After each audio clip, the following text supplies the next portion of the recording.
I knew when I was in high school that I wanted to coach and teach, and so everything I did educationally was on that path.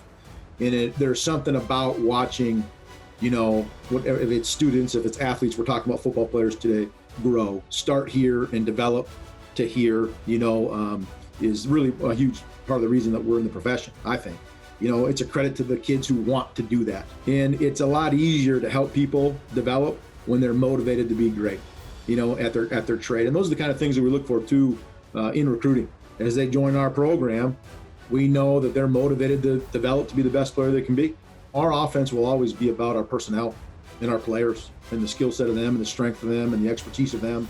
If you have younger guys at one position, you need to run a system that doesn't rely on them so much as, your older guys. If you got a great offensive line, you need to do things that utilize that group. If you got great quarterbacks, great receivers, great tight ends, whatever it might be, you have to be able to utilize the personnel that you have. I think sometimes the mistake that some people get into is that they become so system oriented, right? That this is the system. This is it. We're going to have you fit our system. We want to recruit, the right kind of guys to our program, but we want to develop guys, and whoever ends up being really, talented players, those are the people we want to utilize.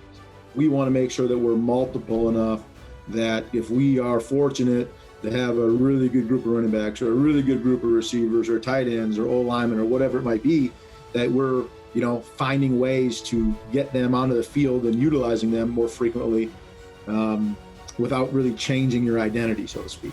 So even though one year we've had a bunch of passing records and the next year we have a bunch of rushing records, you could say the identity has changed, but it really hasn't. We're really doing the same offense. It looks a little different. It has been a journey in every sense of the word. When you think about the 5 years to the facilities that have been done since we've been here, for us to be bowl eligible 3 years in a row, which has never been done here. If you had to summarize it would just be really rewarding. And it's been really enjoyable to see the community really kind of rally and support and embrace the changes that we're trying to make at the University of Buffalo, even not just in the football program, but the whole athletic department.